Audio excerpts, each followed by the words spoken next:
Tila isang barangay ang natatanging may angking halimuyak. Sampaguita kung tawagin. Ngunit bago ito binansagang Sampaguita, nauna muna itong maging Sampalukan. Bago naging Sampaguita ang barangay Sampaguita, dito ay isang seksyon ng barangay Kumban na tinatawag na Sambalo. Batid ng marami sagana sa Sampaguita at hitik din sa puno ng sampalok ang nasabing lugar. Kung patuloy nating babaybayin ang lugar, matutuntun natin ang purok. Ang purok 4. Para sa marami, ito'y isa lamang normal na eskinita. Ngunit para sa ilan, may mga sekretong hindi pa nalalaman. Ito ang Pulong Ginto. Ang barangay Sampaguita ay sagana din sa mga taong busilak ang puso, pati na din sa mga produktong singtamis ng tunay Ako na si ngiti Amelia ng mga taga doon. Maglambayan. Isa na dito ang pinagmamalaking panutya ni Nanay Amelia. Puno ng mga ginto. Ang alam ko, marami din naninirahan doon. Tsaka tahimik naman doon.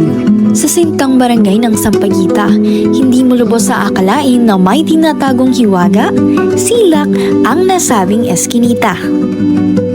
Alam niyo po kaya kung saan ang Pulong Ginto po? Ang Pulong Ginto ay bali nasasakupan ng Purok 3. Yun ay tapat ng elementary school. Dito na yung handaan ng Pulong Ginto. Harap ka lang po. Diretso lang. Yan, pagkapasok ng Pulong Ginto. Hoy! Paring Gideng! Ako galing! Ito ko sa Pulong Ginto. Ay, paano ka nakapasok doon? Kayo, maingay. Ito kayo sumaglit lang doon at tulog ang kanuling. Buti hindi ka hinagad. Kaya nga Pero, alam mo yun, okay naman siguro pumunta doon. Tulog naman ang mga tao doon eh. Ako naman kumuha lang Ay, ng anong prutas. lasa? Ang sarap. Lasang ginto. Ay, talaga po. Sige lang, tikman. Buti tulog ang ano. Gusto ka na di makatikin ng prutas na iyan na galing sa Pulong Ginto.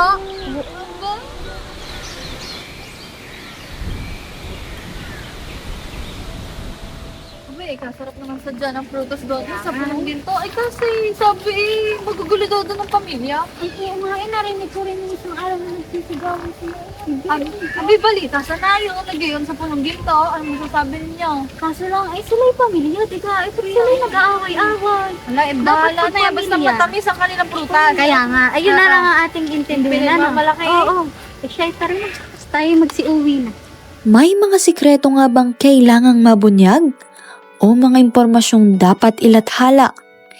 Ito nga ba'y tumutugma o sumasaliwa sa ginintoang katotohanan patungkol sa Pulong Ginto? Sige, si Lola ay istrikta. Si Lola Nuling. Pero, maano naman siya, mabait, may pagkamasungit. Kasi super linis. Maximo! Bawal maglaro. Ang kalat na bawal naman ang ang pamamahay. makalat, Nasaan ba si bawal Benny? maingay. Nako, Nonina, lagi ka na lang sumisigaw diyan eh. Pati kapitbahay, dinig na dinig ka na.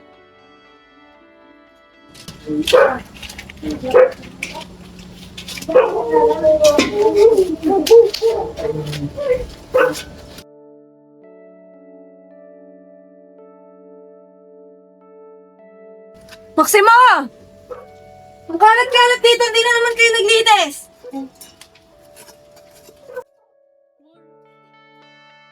Paminta, panutsa, bukayo!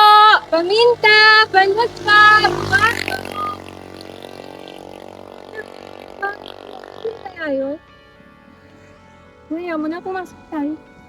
Paminta, panutsa, bukayo! Hoy! Bawal pumasok dito! Alis! Alis! Alis kayo! Alis! Bawal dito! Bawal nga sabi!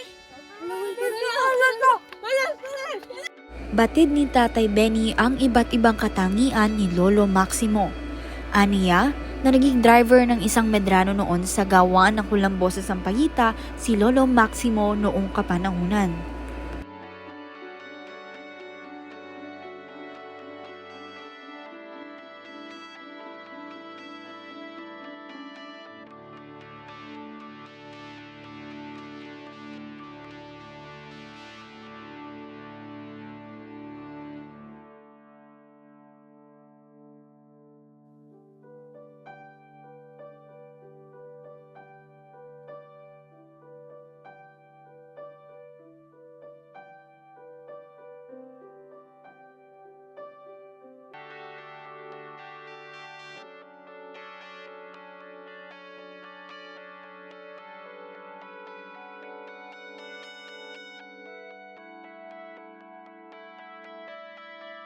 Taglay ng lugar na ito ang kasaganahan.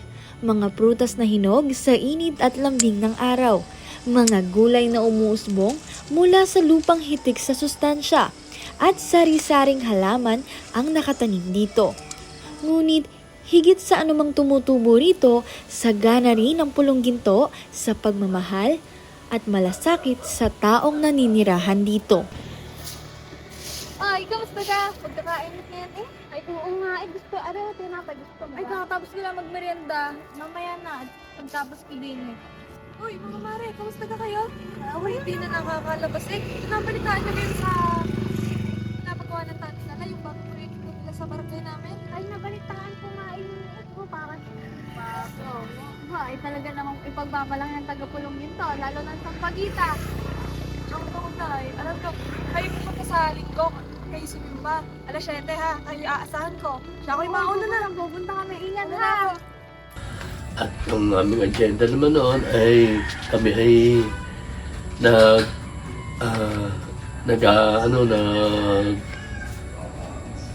aambag-ambag, tapos nagawa kami para magkaroon ng pondo na at ang aming ginagawa ay tumutulong kami dito sa barangay para katunayan nung magpatayo dito ng simbahan. Mga kasama, banid ng tanikala na makatulong sa ating sintang sampagita. Kinakailangan na maglatag tayo ng proyekto para sa ating sampagutenyo. Tama. Kinakailangan natin barangay ng puhunan para sa paggawa ng simbahan ng ating barangay. Oo nga. Dahil nangangailangan sila ng mga tauhan at kinulang sila sa mga karpintero. Maganda nga yung mga naisip na opinyon. Ngayon, kailangan na natin na rin simulan tsaka tumulong. Siya, gayon na nga. Siya, tara magsimula. Ha? Tama yan. Tama yan. Pagtulong at kabaitan ang ipinaiiral ng taga-pulong ginto. Ang kanilang pangulo sa tanikala ay si Ginoong Domingo Garing at ang layunin ng tanikala ay isang samahan upang makatulong sa pagpapaunlad ng barangay Sampaguita. At makalipas naman ng ilang taon, nabuo naman ang Cadena Club. Sa paglipas ng panahon, nagkawatak-watak ang dalawang samahan na Tanikala at Cadena Club. Ang Cadena Club, naghiwalay na, tanikala, wala na rin. Ngunit may isa pa rin Ang nagpatuloy natitira sa ng henerasyon nasa ngayon. Ito ang Bini.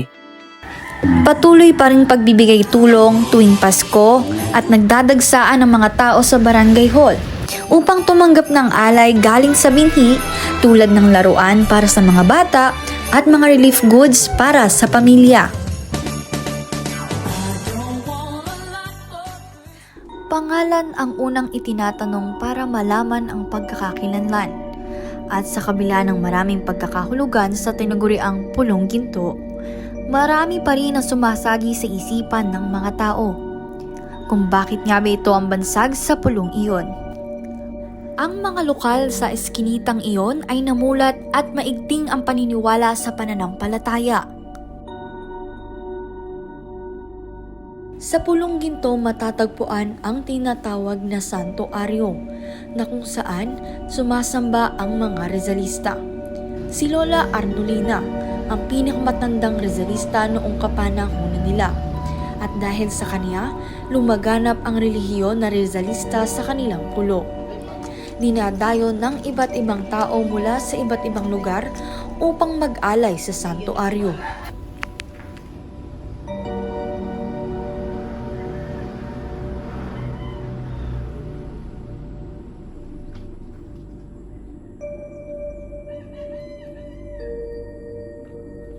Ating mga kasama. Manahimik tayo. Inyong ihanda ang isip at puso sa pagtanggap ng liwanag. Sa ngalan ng ating guro at ilaw ng bayan. Pagpupugay kay Rizal. Babasahin ko ang aral ng ating guro. Ang kabataan ng pag-asa ng bayan. Ang bayan ay lumalaya lamang kung ang isip ay naliliwanagan. Liwanag at kalayaan. Sa liwanag ng ating guro, maglakad tayo sa kapayapaan at tapos na ang pagsamba. Liwanag at kapayapaan. Purihin nawa ng Santong Rizal. Ayon Ayon kay Ginang Gloria Garing Bantang, isa sa mga ninuno ng Pulong Ginto, relihiyon raw talaga ang nagpatibay sa kanila, lalo pat ang mga nakatira doon ay kung tawagin ay iisang pisa, sa kadahilanang sila ay magkakapamilya. Aniya, ang tunay na rason kung bakit ito tinawag na Pulong Ginto Dahil sa religion. Dahil po sa religion, kaya po nagkaroon ng Pulong Ginto. Kumbaga, sagrado, banal. Kasi pinayuan din ng sanktuaryo. Bawat residente sa nasabing lugar ay may sariling salin ng Pulong Ginto. Iba't iba man ang kwento, ngunit iisa pa rin ang tanong. Ano nga ba ang tunay na ginto ng lugar na ito? Ang ginto ay higit pa sa anumang luho o material na yaman. Ang dalahican ng Pulong Ginto ay matatagpuan kung saan ang pagkakaisa, pagmamahalan, pananampalataya at taos-pusong pagpapahalaga sa tao at sinasamba na siyang tunay na yaman, hindi maikukubli ang taglay na silak ng puok. Ang mga taong siyang nagbibigay buhay sa magulong pagkakahulugan dito. Ito ang kwentong natuklasan sa hindi inaasahang paraan. Ito ang Pulong Ginto. Isang banal na puok na hindi maikukubli ang silak at ngayoy magmamarka sa isipan ng bawat naglakad sa liwanag nito.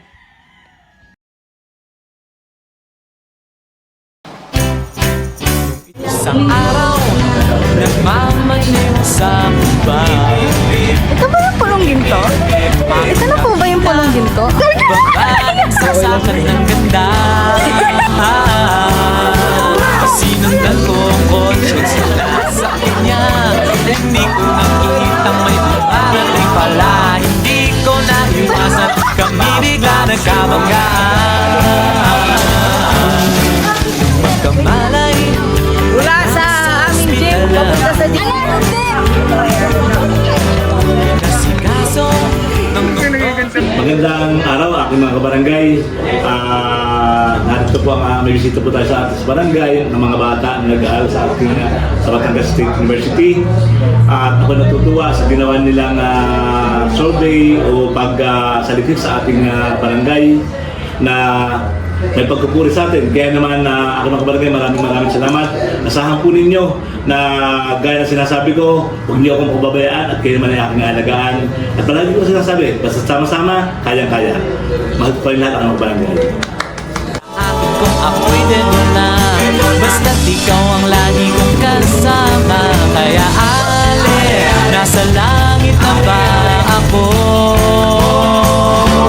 At nasabi kong mula sa Ayas, San Jose, Batangas, kami ang Silak Production! ale, nasa langit na ba ako? Ako po ngayon sa interview doon. Kayo po ba si San Pedro? Okay lang sa akin kung ako'y dedo na. Basta't ikaw ang lagi kong kasama. Kaya ale, nasa langit na ba? Oh, ale, nasa langit na. Oh, ale, nasa langit na nga